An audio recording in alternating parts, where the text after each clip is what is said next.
I think knowing your values, knowing your worth, knowing what you bring to the table, and just really getting to know yourself is the first step, because it's easy to look outside of yourself and apply this principle and apply that business tip and do what your accountant says, no offense, Right. or do what, my mom told me to do, or do what history tells us to do. Right. But I believe everyone's business is a reflection of them. And when they can get really strong and steady in who they are and the purpose that they serve, then they can easily see that some things align and some things don't. Mm-hmm. And that's okay.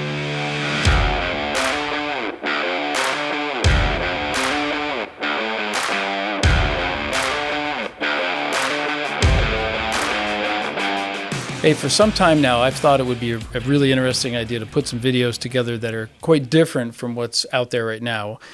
Over the past couple of years, I've grown very tired of seeing some people automatically gain the respect of many people because they're on TV or they're in a movie or something, rather than because of their actions, their achievements, or the things that they stand for.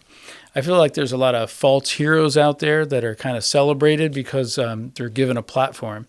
So in contrast, I believe there are many more well-deserving people that are right in our backyard and that never even have or ask for such a platform to get their own inspirational message out there. So they might not be a traditional celebrity, how we would define them, but they're living their lives in a way that inspires others around them.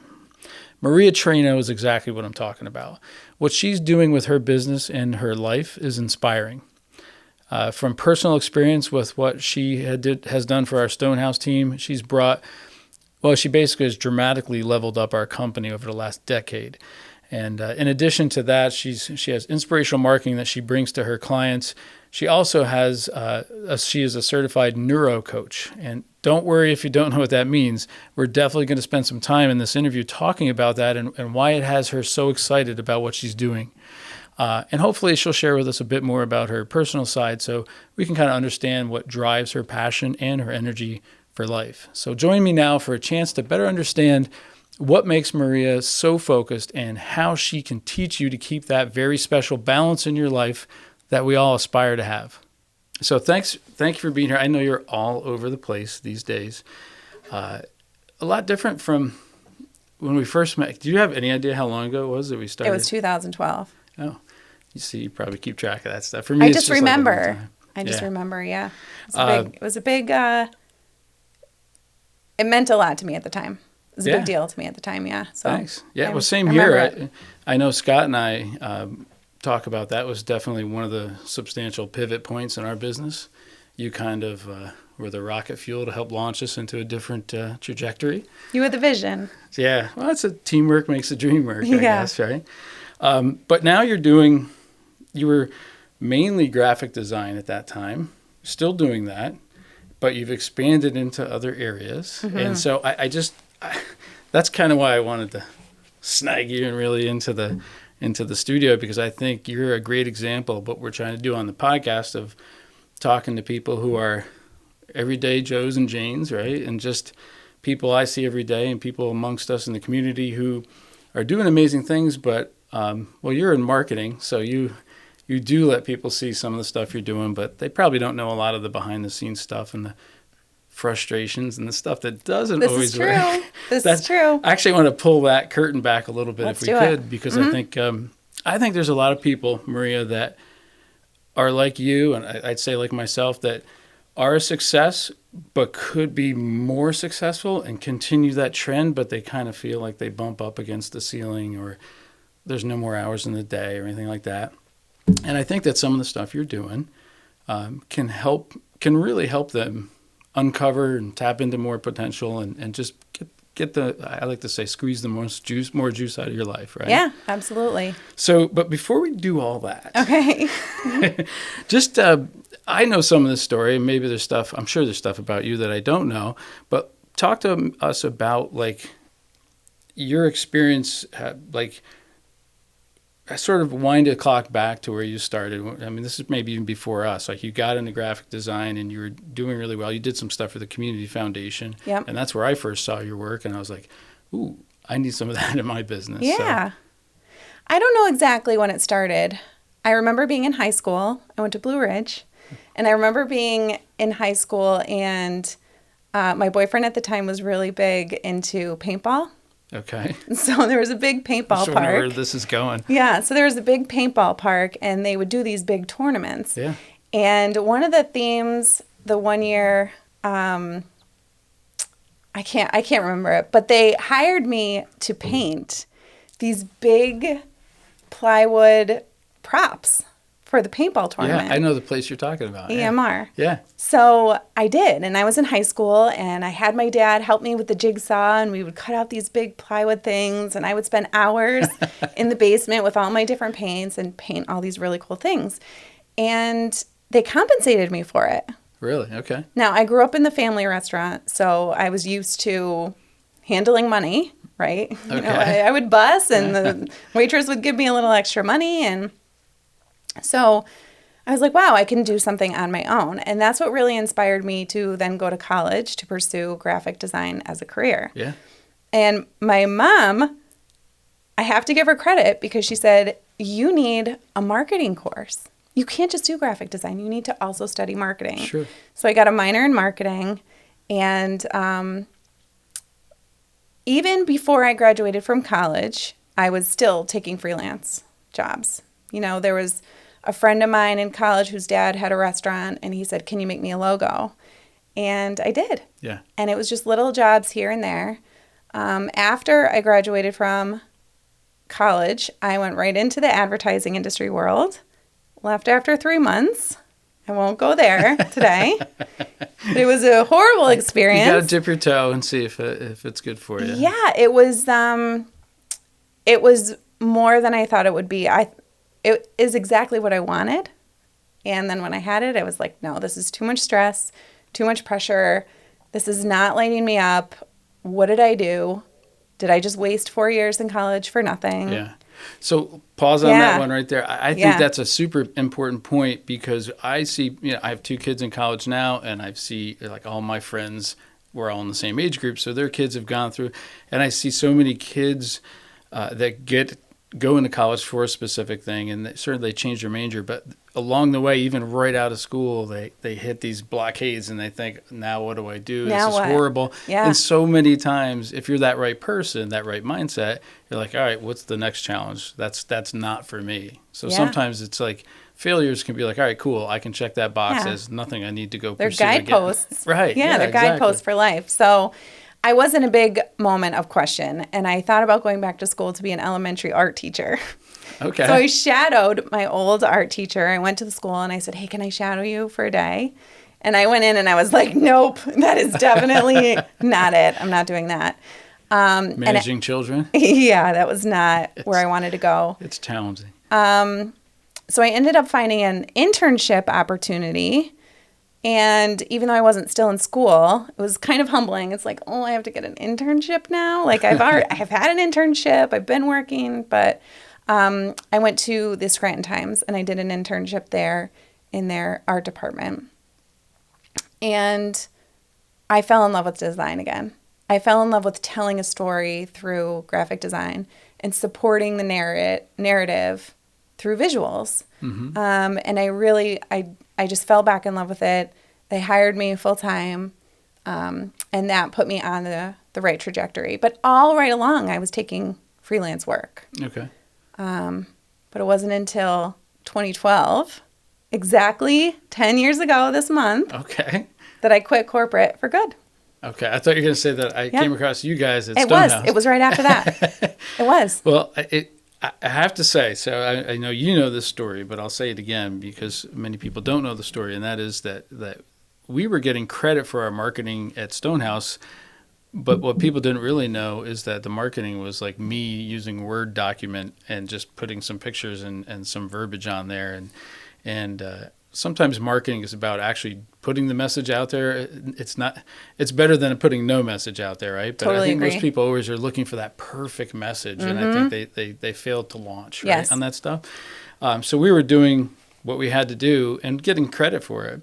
And then I said to Scott, my partner at the time, I was just like, hey, I think we could do a much better job. And this is getting beyond my skill set. And I was like, I don't know this girl, but I've seen this work that she does at the Community Foundation with their news magazine. And it's phenomenal.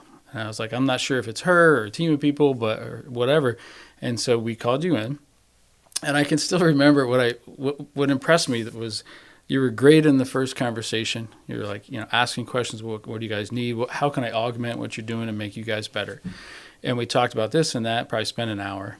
And then, said goodbye. And I thought, well, that's fine. Yeah, I'll probably see her in a week or two. She'll send us a proposal or something. But you came back in a week or so, laid out in front of us what you had. And it was the 4 or 5 main things that we said were super important to us. You addressed every single one, like in the order of importance, and you threw out a couple options and you threw out ideas. And I was like, Scott and I were just like, wow, we really stink at marketing. Like, we didn't realize how much we lacked until we started working with you. And I've told you this before, but I think it's important for everybody to know that when you're working with somebody in your field, if they're not doing all that stuff, then they're just kind of pushing something at you, right? But you were listening first, and then you came back with a customized thing. And that's only what it was at that moment, right? Because every year we've worked with you since, it's like, okay, here's the new tweak and this, and we got to add this line. And we evolved. Yeah. We both evolved. Yeah. Yeah. Absolutely. It's a give and take. When I first started the business, I had worked in a nonprofit hospice. And the doctor there always used to say, under promise and over deliver. Mm-hmm. Under promise, over deliver. I don't want to hear any over promises ever. And that really stuck with me. And I think that was the mindset I went into writing that proposal with. That's great. Yeah. I know that as you've gone through your transition, right? And I don't want to speak for you, but you've gone from just being your own solo person to now coordinating, I guess would be a good term, a team of people. And we have worked with several of those people along the way, and some of them very closely, and shout out to Laria specifically. I know, right? I've not worked with anybody through you that hasn't been awesome, and I love that we do, just for us, we do our newsletters and I put the content together, but it's really pretty ugly. It's not quite as basic as this, but it's this with a couple of graphs. And then Laria and you guys just, put it into tells a story with it. It's really illustrative and pretty, right? I was like, here you go, put some lipstick on this thing, right? But that makes a difference. So how challenging is it there's a great example of a challenge that you must have faced. And I know we've had some side conversations through those years where you're trying to, I think this is really important for business people. You're trying to get to grow your business without diluting your own personal effort and lowering the quality of the material or services you're offering, right? How do you deal with that? How did you? How did I? Well, that is a mindset. That's a mindset that no one can do it as great as we can, right? And especially when people start their businesses and they're working in their business because they have a skill or a trade or a craft and they're exceptional at it. They love it, which is like the reason why they started their business. Yeah. But a business isn't just that, right? A business is much bigger than that. And I always like to say 1 + 1 = 3. Like when you put two minds together. That's why you're a marketing major, not a math major. Yeah, exactly. But two minds are better than one. So it is uncomfortable to start reaching out and asking for help. But when you do find those right people, 1 + 1 always = 3. And with the right people. With the right people and the right vision in place. Yeah. Yeah. Yeah, that's really interesting. Working in your business versus on your business. I think I live in a world of small business people, right? Entrepreneurs, whatever you want to call us. I am one of them. You're one of them, right? And it depends on your business. There's some people, and I'll use my brother's contracting business because that's what I grew up doing, right? Building houses. But there's talents that you have might not also transfer to running a business. And part of the challenging thing is if you have a talent or a skill set that people like, even in our world, if you're an advisor, that's great. But if you're trying to build an advisory business, it's a different skill set. Absolutely. and you're still trying to do this and that at the same time. And Yeah. you can do it, but you need to keep finding talent to work alongside you. Yeah. I mean, I as a think you've done a creative, good job of that. thank you. As a creative, I'm very right-brained. I'm very theoretical. I'm very, anything is possible. Yes, if we can dream it, we could do it. Right. But if I didn't also pair that with the very structural, money side of things and look at the black and white and look at what's the profit and how can we scale and who can we afford to bring on and, what clients are we going to align ourselves with, I wouldn't have a business and we wouldn't have grown. You need both. Yeah, absolutely. So this is an interesting question. Do you think it's the ability to say no at the right times and to say yes at the right times? I think that's a really critical element that a lot of people miss because when you're building, you're just like, yes, we'll take that client, yes. we'll take that, we'll do that for you. And then all of a sudden you're so bogged down, you're so stuck in that rut. That leads to burnout. Yeah. Yeah. Yeah. So how do you determine how do you differentiate in your line of work, or what do you tell others to do when they're stuck with that situation? Because I think any good business that has growth potential probably has some clients that they shouldn't take on. Yeah. I mean, I still struggle with this right now. Yeah, good. Yeah, I still struggle I with do this. too. Yeah, So that's because good. especially when you come from a service-oriented heart, you do see potential in people. You do see how you can help them, and you want to, and you would do it for free if you could, right? Yeah. But sometimes it's not to the benefit of everyone at the end of the day. And how would I advise someone? I think knowing your values, knowing your worth, knowing what you bring to the table, and just really getting to know yourself is the first step, because it's easy to look outside of yourself and apply this principle and apply that business tip and do what your accountant says, no offense, Right. or do what, my mom told me to do, or do what history tells us to do. Right.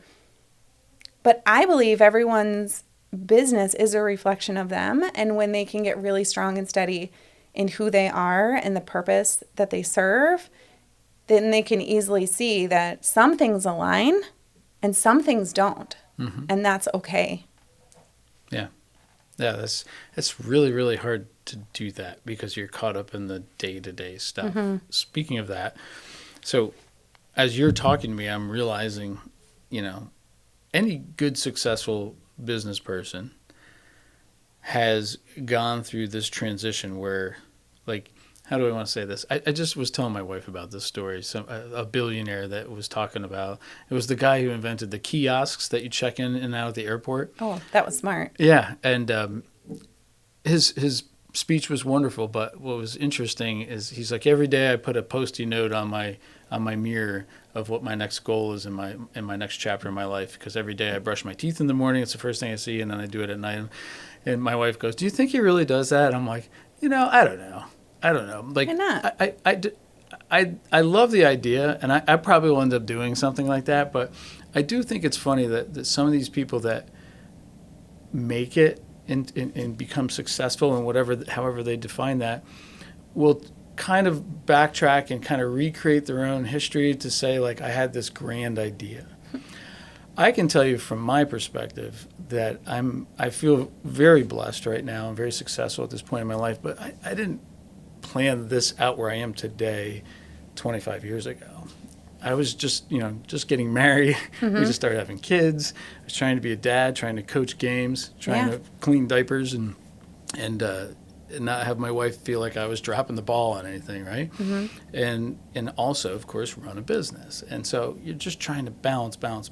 And I think that's a big crux of stuff that you talk and coach about. It is. To your clients. So I'm looking at this as I was thinking about this conversation today, and I was thinking, I used the term to you in my email, you walk the walk, right?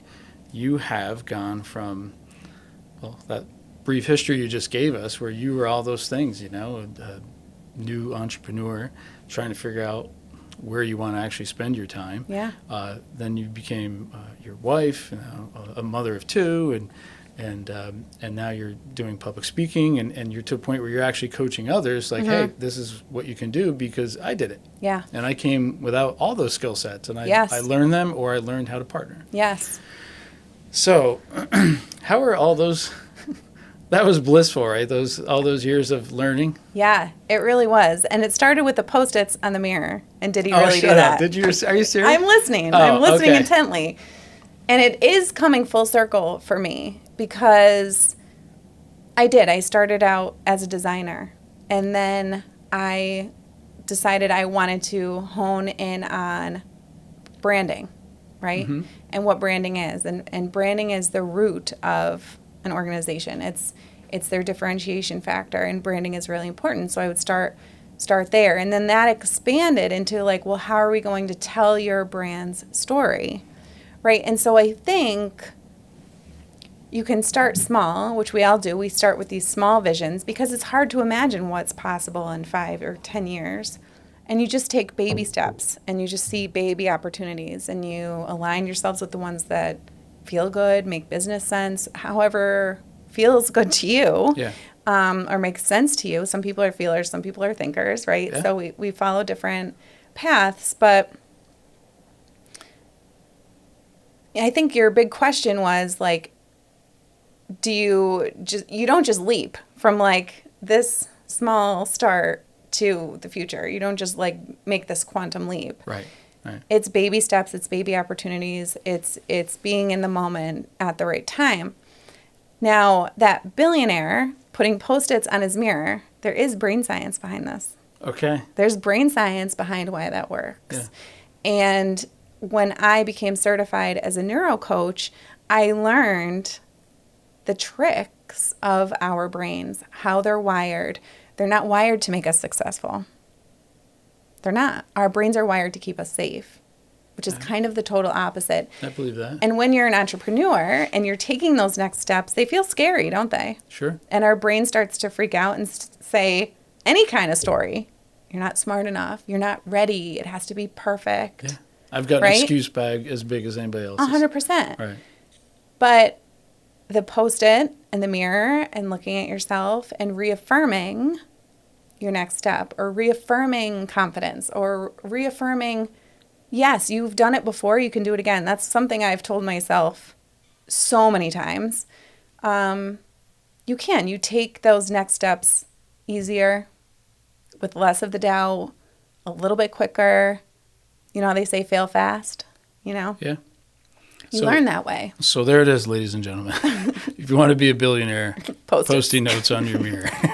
And you know what? The guy or girl who invented Post-it notes is like, Yeah. right on. Yes, definitely. Yeah. So, okay, that's It's that's not just interesting. Post-its. There's a whole series I'm of sure- things that need to happen. I'm But, sure but there that's- is brain science behind it. That's what I mean, it's a great time to dive into because I wanted to get into the neuro coaching that you're doing now and what that's about. But, I just feel like there are a lot of people who they're just a fraction away from tapping into something. Yeah. And it's just all these little things that you're talking about. Yeah. And we spoke the other day and we talked about scheduling this meeting about, I think probably you and I have already, we've done that because that's in our human nature. I just, the self-study or reflective kind of things and constantly looking and listening to podcasts and watching YouTube videos and going to speakers. I like to do things in live. You can't go to a Tony Robbins thing and not walk out of there feeling like you can conquer the world. Right. The question is, will that last Right. longer than that night? Will you wake up the next day and do It's a everything the practice. same thing? The answer is no. You're right, 100%. The answer is Yeah. absolutely no. It will not last. Yeah. Because our subconscious minds have been programmed the opposite or already what it knows for the entirety of our lives. And that is hardwired in our brains. So this new experience of, let's just say, a Tony Robbins event that is only 5 days compared to maybe decades of your life of believing something else, that's not enough time to break that old thought pattern and create a new one. it's not enough time. Okay. I was doing like 5 hours. I can't Yeah. imagine doing 5 days of Tony Robbins. But yeah, the secret is no matter how good an event is or a vacation makes you feel, right? You come back on that Monday and you fall into the same pattern. So Right. you have to. It's just our brains. I imagine you have to make some sort of. Well, there's probably a whole series of things that you have to change, probably subtle things. But let's talk about that. Can you first describe what neurocoaching is? I think some people have done pieces of it on their own, but Sure. most people probably don't even know anything about it and would probably benefit from learning about it. Yeah, so I fell in love with neurocoaching because it's source-based transformation. So we're going right to the brain. We're going right to the neural pathways that are pre-programmed in our subconscious minds and breaking them. So a thought is just a ball of energy that travels down a neural pathway, okay? And we think between 60 and 70,000 thoughts a day. 95 to 97% of those are in our subconscious mind. They're Really? automatic. Okay. They're automatic. And so thoughts create emotions. I'm like, oh, I know. I'm self-conscious about this right now. Everyone. Slow myself down. This is everyone. Thoughts create emotions. Thoughts and emotions repeated over time become beliefs. And those beliefs are the hardwired neural pathways. Beliefs are in our subconscious minds. But those beliefs about anything, about ourselves, about our lives, about our careers, about our relationships, they influence the decisions we make on a day-to-day basis. Mm-hmm. Now, our decisions are in our conscious mind. That's in the prefrontal cortex. Okay. So we consciously make decisions, but they're influenced by our subconscious mind. Sure. That makes sense. And then our decisions influence our actions, and our actions influence our results. So what happens is, especially as entrepreneurs, we get wrapped up in the results, right? We're looking at the numbers. We're looking at the business. We're looking at the growth or not growth. And we're saying, well, that's, let's just say it's unsatisfactory. And then they say, okay, well, I need to decide. They go back to the decision and they say, well, I'm going to decide I'm going to hire a marketer because maybe our marketing isn't good enough, right? They take the action. They reach out. They interview some marketing companies. They hire the marketer, let's just say. And let's just say the results aren't what they expected. So now they go back to another decision. Do we hire a different marketer? Right. Do we hire a business consultant? And so when we're in this loop of like results, decisions, actions, results, back to decisions, what we're not realizing is that there's a belief behind that. And that's why the results aren't working. So the belief might be, I don't trust myself to have a successful business. The belief might be, gosh, it could be anything. I'm not smart enough. I actually found one of my big ones. Your personal? My personal Are you belief. sharing that with us? I'm going to share. All right. I'm going to let it share. fly. So when I was in this neurocoaching program, I was working with a cohort member, also training to become a coach. So we had the system, we had the process, and we practiced on each other. So we were in a regular coaching session, and I don't remember the question. I wish I did. But my answer was, I don't matter. It's not about me. And she was like, what? She's like, what did you just say? I was like, I don't matter. It's not about me. And she's like, is that true? And I went on to back that up. Yes, it's not about me. It's about my clients. It's about my kids. It's about my husband. It's about my family. Like it's never about me. And she's like, is that belief, Maria, going to get you where you want to be? And I was like, no. She said, do you want to continue to believe that about yourself? That you don't matter? That nothing in your personal life matters? That your thoughts don't matter? That your success doesn't matter? That's pretty deep. That's going pretty deep there. So I said no. I mean, of course I cried. There's always tears. I can't Not even on the tell you. spot. I will make people cry within 5 minutes. Oh, great. It's almost guaranteed. Don't but do that. that's okay. I'll never hear the end of it if I do it. So. But that is really deep. And then when I looked back in my past on all the decisions I made, I realized how long I've had that. Mm-hmm. I've had that belief a really long time. And so... Like probably childhood, probably? Yeah.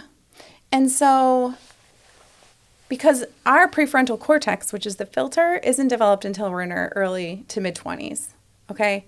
So anything that happens, it doesn't have to be rational. I had a wonderful childhood, let me just say. Like, nothing traumatic happened to me. I had a beautiful, amazing, wonderful childhood. My family was always around, very family-oriented, service-oriented. We worked together, we played together. But that doesn't mean that I'm, like, immune to these thoughts, because it's just our brain trying to keep us safe, right? So I did the work. I walked the walk, and I decided I'm going to break this belief. I'm going to break it. So I went through the stages. I went through the process. And I was terrified of public speaking, Bob. Terrified. But I saw an opportunity. It was last year, at the end of last year. I had gone to the Scranton Chambers Women's Networking Leadership Conference, and hundreds of women attend this. And I reached out to the woman at the chamber, and I said, hey, if any speakers back out, count me in. Probably took a lot for you to make that call. I didn't think about it. I just did it because I knew if I thought about it, it wouldn't work out.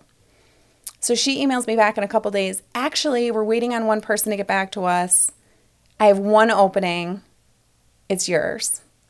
Nice. And I was like, you've got to be kidding me. So then I have goosebumps now just thinking about it. Within 3 days, someone else reached out and said, will you speak at this women's leadership networking conference?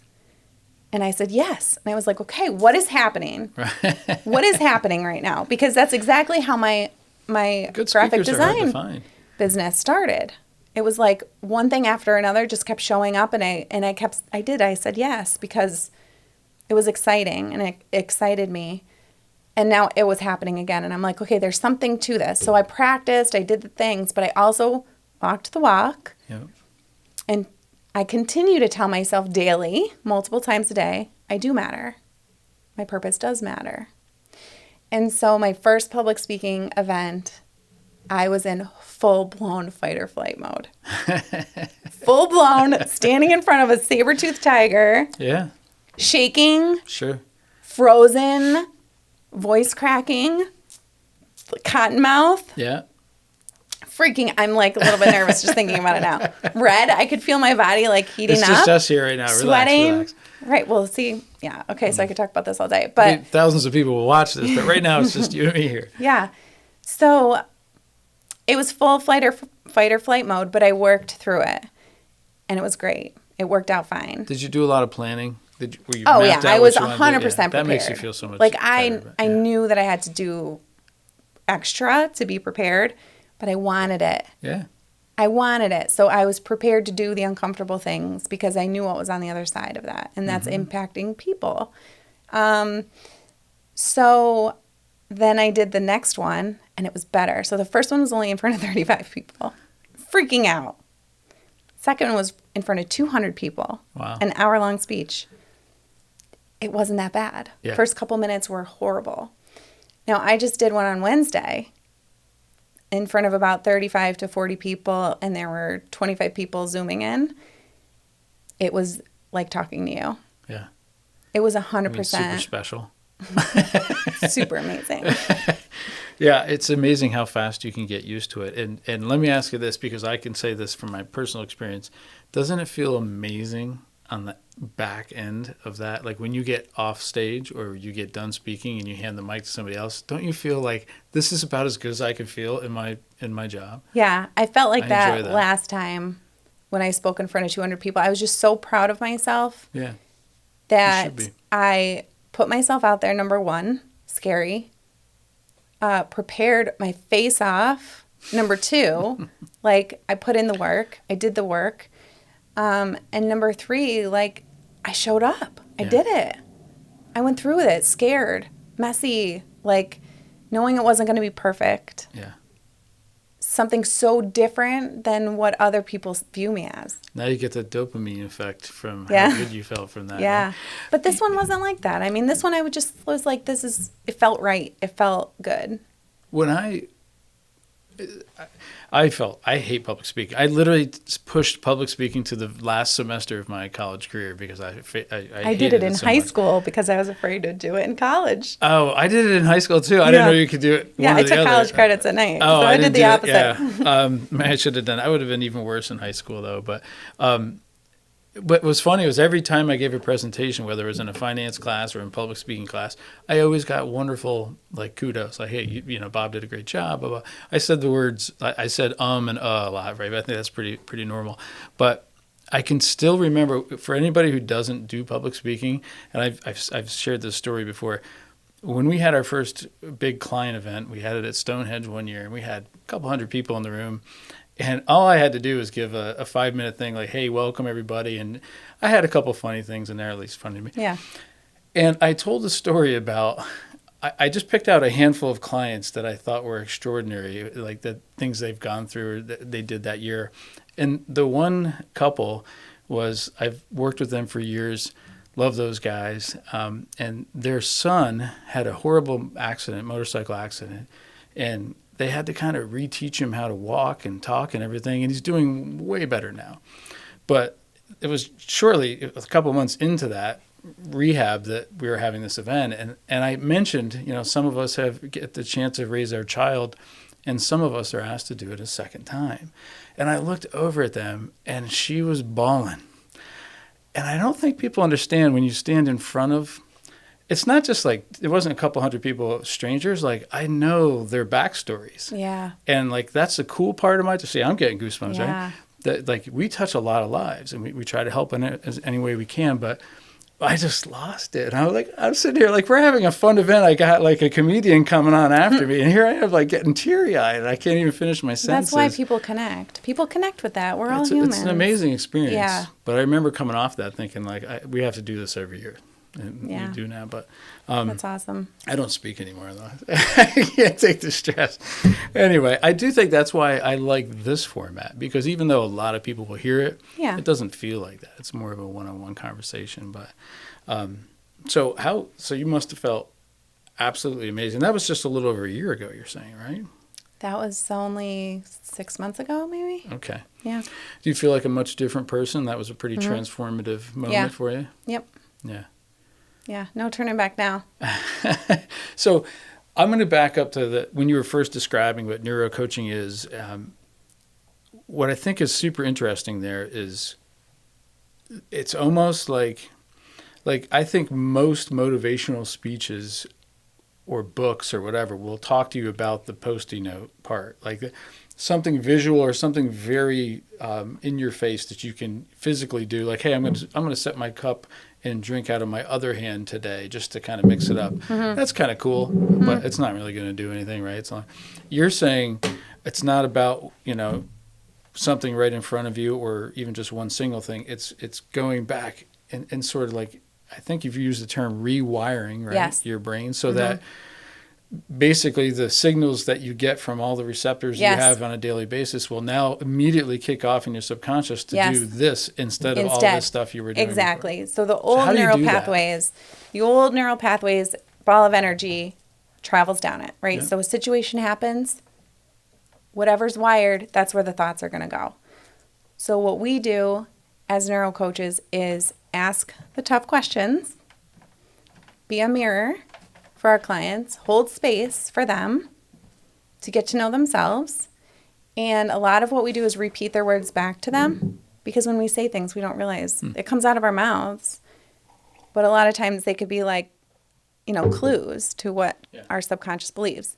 Just like she repeated back to me, like, what do you mean you don't matter? Sure. Right? So then what we can do is there's a process that we use our logical thinking brain, and then we use our emotional brain to refute that old story or a lie. And then we intentionally create a new story, because our brain doesn't necessarily need to see it to believe it. It needs to believe it to see it. Okay. So imagine imagine you're holding a lemon in your hand, a freshly squeezed lemon. All right. You want me to like do Yeah, imagine. Okay. Now imagine you smell it. Okay. What does it smell like? You smell it? Kind of? A little bit. All right. Now imagine you're like squeezing it and the juice is running down your arm. Okay. Right? Now take a bite of it. Swear to God, imagine you're taking a bite of the lemon. Is your mouth watering? It is a little bit. Right? It might be the coffee, but I think you're right. Yeah. It also makes me pucker, and I'm like puckering for no reason. Exactly. Yeah. Because you're telling your brain that's interesting. That's what it's experiencing. God, I'm like embarrassed. And based on its past experience, it will trigger your body to do different things, like produce more saliva or pucker. Yeah. Right? It's like the Pavlov's dog. So when we think about what we could do is visualize and think about what we want to experience in our lives.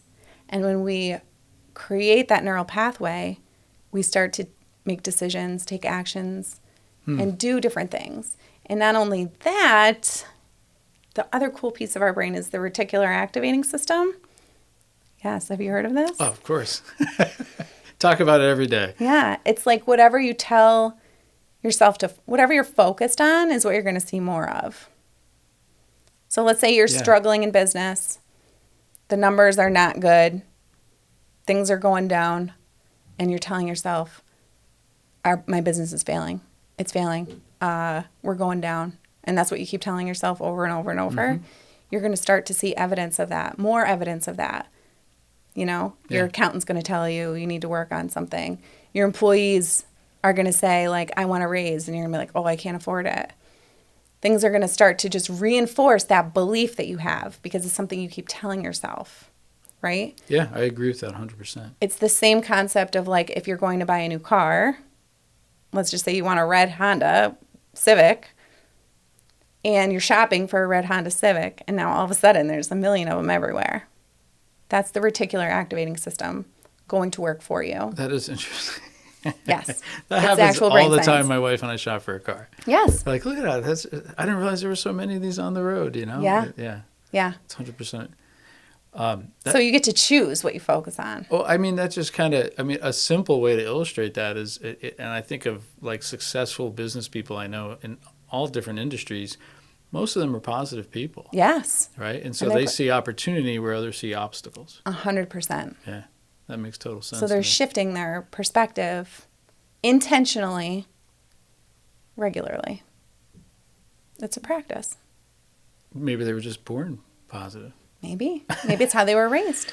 So what if you have somebody negative in your life or in your work? Should you try to create space from them? Should you, if you have an employee that's mindset like that, should you consider letting them go? Or should you consider rewiring, helping them become more positive and see opportunities using something like neurocoaching? Yeah, I mean, I guess it depends on a lot of things. I think it depends on a lot of things. What about, let's forget about an employee. Let's say, this is one of the questions I wanted to ask you, so it's a good spot. Okay. I think there are a lot of people that I know I work with. I'm not saying in Stonehouse necessarily, but like we work with a lot of business owners and just individuals, right? That have talked about that they're doing things in their business, or they talked about doing this or that over here that I have full faith I think they can do, and I think they can do it really well, but they don't. Mm-hmm. And let me first rewind. I promised myself I wouldn't go backwards in my questions, but I'm doing it. But it's okay. When you talk about that, when you said that in your one-on-one with whoever that was working with you, and you said, it's not about me, I don't matter here. I say to my family all the time that I'm super selfish. And all of them, none of them agree with me. They're always like, you're one of the most giving people we know. How do you come? And I think I realize as you're telling this story, the reason I think I'm selfish is I'm doing stuff for my family, I'm doing stuff for my clients, and sometimes for myself, but ultimately because for me to feel better, I want them to feel better. I want my clients to have a good retirement or life. And so me helping them is, I feel like it's me helping myself. And I don't know where I'm going with this, but what I'm saying is, maybe I've already programmed my brain, or maybe that's the way I was Well, born. that's a word. Selfish is just a word. And the way you're perceiving it is different than maybe your family's perceiving it, right? Because being Yeah. selfish is not necessarily a positive word. Yeah, I guess But you see it as fulfillment. I mean, you're a service-oriented person. right. That's part of your value system. That's what fills your cup. So I feel like I'm in the chair here, but Yeah. I on the couch, I should say. I think I think what it is for me is that I've aligned in my head already that Yeah. the things that I want in life happen to be things that are perfect fit for my business. Mm-hmm. Not everybody can say that, or they have to do some work on their business. Right. But how does somebody, Maria, what are the symptoms? Let me ask you that. What are the symptoms that somebody might start seeing in their business or in their own personal lives where they're experiencing all these blockades in their brain, obstacles, without realizing it every day? They just feel like kind of things are not going my way. That's exactly what happens. When clients have come to me, they've said things like, I'm just miserable all the time. I'm miserable at home. I'm miserable at work. I just don't feel happy anymore. And they can't put their finger on it because when they look around at their lives, it's exactly what they wanted. They're living the dream. Right. Yeah. They're making the money. Their business is successful. Their marriage is successful. Their kids are healthy and happy. On paper, they're living the dream. But they just feel miserable all the time. Must be COVID. No, COVID, it's not really. or it's a Republican or a Democrat. Somebody's causing me. It's not me, right? It's somebody. Well, Are they blaming somebody else for that lack of satisfaction? Or? well, I think at that point they came to me because they realized it wasn't outside of them. And they realized, no, it is just me. There's something going on with me and I don't know what it is. Have you ever felt that? Yeah. Yeah. Yeah. On the daily? I was going to say, like, probably a lot. Yeah, I don't know. I think we all go through that. You were talking what you didn't use the term, but a lot of stuff you were talking about earlier was kind of imposter syndrome, right? Where you feel like even when you're successful, you sit back at night and go, wait a minute. Right. You're looking at This is competitors way and you're like, oh, they're doing so much better than me. Right. I'm not as great as I think I am. Right. Yeah. So if somebody is, somebody's watching this right now and they're thinking, yeah, that's kind of me, right? Yeah. What would they do? Like, what's the process to reach out to you, or, Yeah. I think you've helped coach me, and maybe vice versa. I'd love to think that. Oh, for sure. Throughout the last decade or so. So do you? We've had a lot of conversations. Yeah. We have. Keep them off the. Yeah. But seriously, how does somebody reach out to you, and what would they expect with the neurocoaching? Yeah. So I would say the best thing to do is just go to my website, mariatraino.com. And there's It's a very nice website, by the way. It should be. Thank you. This is what you guys do. And click on the button to schedule an introductory call. The best thing to do is just try it out. Like, let's get on a call. I'll ask you a few questions as long as you're open to it. And you're not distracted. I've had people come on the calls where maybe like they're in the middle of a workday and people are coming in their office. You're not going to get the benefit from that. Phone call or Zoom? Or It'll be a Zoom. Video, okay. Mm-hmm. Yeah, I those are prefer better. video. There, you can read between the lines and yeah. You can also tell if they're paying attention. Yeah, you can They tell. got like two other screens here. Yes. Yeah. Yeah.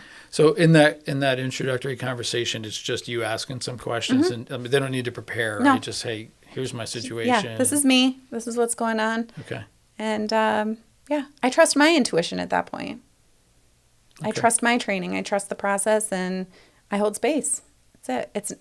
It really isn't about me in that moment. How long does somebody, when you're talking about rewiring, it's not like, hey, here's a 60-minute thing and you'll be all fixed and ready to conquer the world, right? Yeah. And it's not, I shouldn't say conquer the world. That's not probably it. It's really just about being satisfied, right? Satisfaction or feeling successful, and however Fulfilled. you defined it. Yeah, however you define it. Yeah.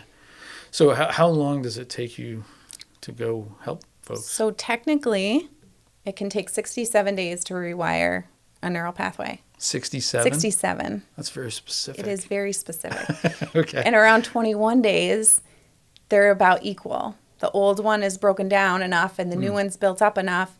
And you know how they say like it takes 3 weeks to build a habit? Yeah, I've heard that. Yeah, it's not true. Okay. That's when they're fighting. That's when the most resistance is. Okay. And yeah, you just keep going. You have to keep going towards 67 days. But that's what I do with my clients is I like to start with a 3-month time period, weekly calls. We get in there, we figure out what's going on. We identify what success means to them in each area of their lives. And we go through some of the step-by-step processes. I have a lot of different modalities that can help like heal and clear some old stuff. And then they do the process and I help them along the way with different aha moments or different struggles. A lot of times when you're doing this work and you become more aware of your thoughts, you start to become aware of more thoughts. And it can be alarming, right? But that's the path to getting over it is awareness. That sounds extremely exciting and intriguing as heck. Yeah. And so you work with like. But when you start to feel it, like it's magic. Changing. Yeah. It's gotta be invigorating. It is magical. Yeah. I think people need to. I know we often say in our industry, like it's just not industry, but like every 5 to 7 years, you kind of have to reinvent yourself, right? I don't have to worry about that in my industry. It changes so much on the daily that we're constantly reinventing and adapting. But I can easily see. I've seen clients come in and they're just stuck in that rut. I can think of a handful of maybe comptrollers, business managers, owners of businesses who easily fit into that category that you're saying. Like on paper, I'm like, you're crushing You're killing it. Yeah, but you're just coming in like, why the long face? And they have no reason for it. And I know as soon as we get done, they're going back in their car and they're probably on the phone before they get back to their office. And same old habits, the same old routine. Yeah. But it's really interesting that work-life balance, and I give you credit because even before we sat down here, you were telling me just in the last day or two you've had your own challenges with family and trying to organize schedules, and a lot of people think they go to your site is clean, it's pretty, it should be, again, you guys are in marketing, but it's efficient and it's peaceful, right? And people will go, oh, well, if I had that, I would be like, right, you exactly. Worked your tail off to get to that spot. And you're still working. I have to assume that I know you well enough to know that in 2023, you're not going to be like, all right, I can just coast, right? Because all these other things are going to come up and you're going to, all right, I'm going to tackle that problem. Yes. And I think it's that mindset you have. Mm-hmm. Yeah. What's next? Can somebody program themselves? Yes. Like maybe for me, public speaking in front of 200 people was one of those pivotal moments that showed my brain, oh, I can do this. This isn't scary. This isn't so bad. Right. Or it could take a long time. Sometimes it takes years, decades even. I think it's something where you know that if you don't do it, you're not going to get to the next level or right. Yeah, you have to want it.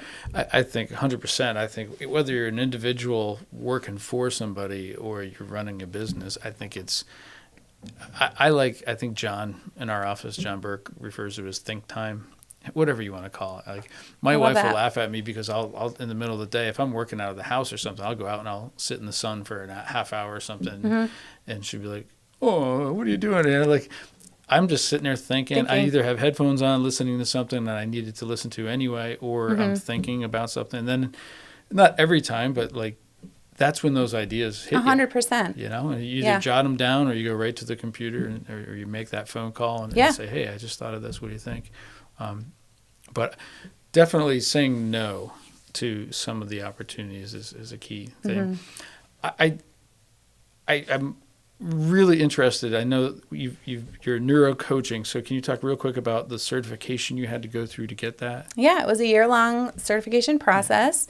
It was weekly trainings, practicing, homework, self-work, and then We were with a cohort of about 12 to 15 people from all over the world, and we got so close. I was just thinking, you can't We not became get close to people when you're doing so close. And actually, one woman is only about 2 hours from here, so I've met her in person a couple times. But a bunch of us are getting together in Naples, Florida in December. It's a good Somebody's place to get flying together. from, well, yeah, she has a home down there. Somebody's flying from England. Wow. And who else is coming? Somebody's coming from Washington, D.C. So it's going to be great. It's going to be great. Do you think they're going, and somebody's coming from Clark Summit? Somebody's coming from Clark Summit. That's interesting. So that would be great for you guys to get together, and you think you'll stay in touch with them for a long time? Forever. Our good friends. Our program ended in June, and we continue to meet weekly. Great. Yeah. And are you seeing I'd love if you would share it. I know you need to be confidential and stuff, but can you share? You've had some wonderful breakthroughs with some people already, and are starting to really build that out as another service that you're doing. Yes. Can you share like an example of how you've helped somebody who was maybe stuck and then all of a sudden realized their potential? I can give you some like vague examples Yeah. because I don't want to call anybody out or be too specific because it is very confidential. Yeah. There was someone who was struggling to make decisions, and they were keeping themselves busy by focusing on tasks that wouldn't really grow their business because it was too scary to look deeper, right? So through our work and through identifying triggers, right? Because when we're triggered by something, that is our body telling us something. It's waking us up to question what's behind this. That's an opportunity for growth. Triggers are an opportunity for growth. And so what happened was we shifted focus on something that he could do in his business. And within 1 week, he came back and said, I found a way to save $26,000 a year in my business. That's a big number. Something that was avoided for years Okay. because of the trigger, the emotional. Really? Yes. Let's think. I'm trying to think. Yeah. Well, and it's There's tough so 'cause you many. gotta keep There's so many, and I don't want to get too specific. Yeah. But I can see that 100%. I know, and I've done that, occasionally on a day where I know I have some deep thinking things, or I maybe have to make a painful decision about something that's going to change the direction, and I just, you also don't Feel want to the resistance. Well, I think in my nature is to say I need 2 hours. Like Scott, of course, just made a spreadsheet, and it's really important, and I got to go through it. And I just told him, I was like, I don't have time to look at it yesterday, and like tomorrow afternoon I'll have time, and because I feel like I need an uninterrupted 2 hours to sink into that thing. It's really hard to find 2 hours of uninterrupted time. So if I'm not careful, that'll be if you're not out careful, 2 weeks from now. I still haven't looked at it. 100%. Yeah. So I can understand somebody doing that. So Yeah. retraining your brain would be. I wouldn't think you're an ideal client of mine Why? because you are already doing these things. Yeah. Trying to. But there's a lot of people who do need it. Absolutely. I mean, there are. At different times, it's maybe not Yeah. all the time, but maybe there's this one thing that happens. Yeah. And I think just the nature of my job, like my job from the beginning when it was just me in the office, is sitting across from people and not just looking at their finances, but understanding the psychology of everything. Why are they doing this? And sometimes it would be a therapy session. I've had spouses yell at each other. I've had one get up and walk out and say, I'll see you in the car. Those are fun to have. But Money's a trigger for a lot of people. sure. Absolutely. Money, and we talk about, eventually their death and passing it to their kids. And I always, I advise our clients, our advisors that, hey, when you're sitting with somebody and they're in for a 6-month review or something and their attitude has changed dramatically. They're angry about something. They're cranky. They're on edge. It's not necessarily about their portfolio. It might be a health scare going on, and and they don't want to talk to you about it, or sometimes they do. But there's a million things going on in our brains. 95% of it is subconscious. I think you said, right? So, That's kind of scary. I didn't think about that. It is interesting when you say that, because it's when you said that, the first thing I thought was my brain is this giant engine that's just pumping. It is. And it's a beautiful all I have machine. is a little bit of a 5% steering capacity on that, and that makes me concerned. When you're not paying attention. Right. Thanks. Yeah. Did you say I'm not paying attention? When you're not paying attention. I thought you said, well, you're not paying attention about No, it. when you're not paying attention. Yeah. Right. So if you just focus on it. If you just be aware, interesting. non-judgmentally aware of your thoughts is the first step. I feel schooled. This is a great example. Like almost every time I've done these conversations with somebody, I feel smarter for having done it. I actually feel smarter, but a little intimidated, because this is some new stuff for me. It's new. And Yeah. I may have been doing some of it, but not to the degree that you're doing. Anything else that people need to know about what you got going on? It's not scary. I might have made it sound scary. It's not. No, it sounds awesome. It's empowering. Yeah. That was one of the things that another client recently realized. She was struggling with some money things. Conversation with her accountant didn't go as she thought. And we had done... Hold on a second. Yeah. I was taking a sip. But you're making accountants seem really bad. They're an important part of business. Like, we have an accounting firm, but they're not all horrible conversations. And the accountant's only trying to help. No, my accountants are very happy with me right now. So, sorry, go on. So the work we had done the week before, the homework she had done, now this is not me, this is my client does the work. She was able to not let it affect her the way that it had historically. She was able to quickly regain her composure, make some decisions, move toward her goals, not take it personally, not self-sabotage, and she felt empowered. And shortly after that, something in her personal life happened. And again, she didn't react the way that she always had. She felt empowered. Because everything is connected. So she applied it to business Yes. and then applied it to her personal life as well. Unknowingly. And that's where the magic happens. When you do work in one area, it trickles into your whole life. It becomes that subconscious behavior influence. That's interesting. Yeah. It improves your entire life because we are whole beings. Yeah. Who I am at work is very similar to who I am at 100%. home. Yeah. Yeah, that's interesting. I feel like you need to have your own podcast. I'm going to throw that out there to you. Soon, Bob, soon. Yeah, that's great. I would watch it. I'd subscribe. Whatever Thanks. I have to do, follow. I don't know what to.